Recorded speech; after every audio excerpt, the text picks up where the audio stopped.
Hey Jubilee, happy week of prayer and fasting. Today's devotion comes from Joshua 6, 1-7. It says this: Now Jericho was shut up inside and outside because of the people of Israel. None went out and none came in. And the Lord said to Joshua, See, I've given Jericho into your hand with its king and mighty men of valor.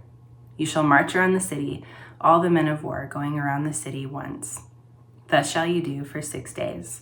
7 priests shall bear 7 trumpets of ram's horns before the ark.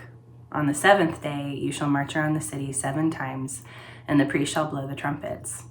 And when they make a long blast with the ram's horn, when you hear the sound of the trumpet, then all the people shall shout with a great shout, and the wall of the city will fall down flat, and the people shall go up, everyone straight before him.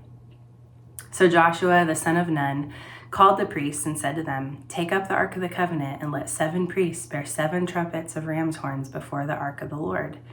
And he said to the people, Go forward, march around the city, and let the armed men pass on before the ark of the Lord. Here in this text, we see that the gates of Jericho are shut. No one is going in, no one is going out. Ancient historians say that the walls of Jericho were fortified walls with a tower that was used for attacking any approaching enemy. So one would think that in order to take the city, you would probably need a strong army, some experienced military captains and generals, and maybe a little bit of help from God too. But that's not what God tells Joshua.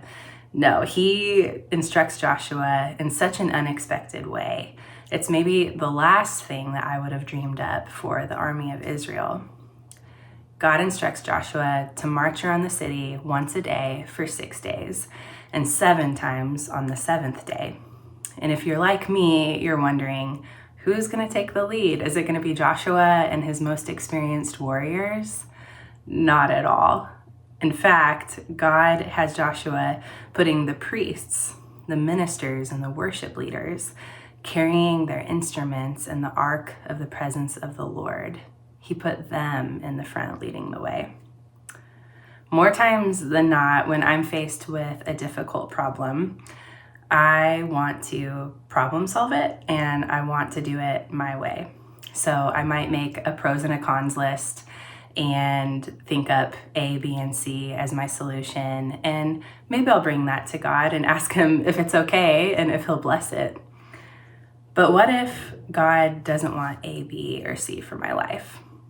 What if he wants something that I would never think of? What if he wants X, Y, or Z for my life? What if he doesn't want my problem-solving skills, but instead wants to instruct me in a way that exceeds all of my expectations and leaves room only for his glory, not my own?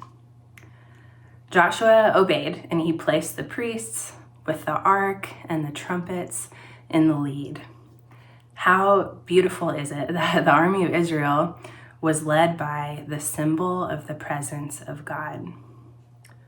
What would it look like for us to live our lives not with strategy and the world's wisdom, but with prayer and worship and following the presence of God?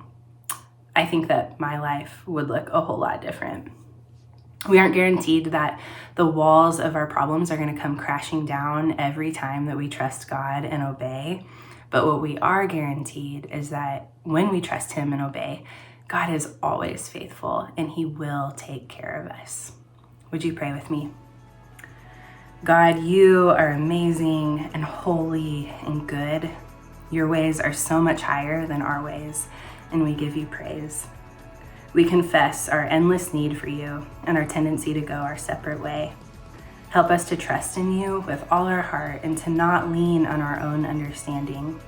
Help us to acknowledge you in all our ways and to allow you to direct our paths. Thank you for your patience, your love, and your presence.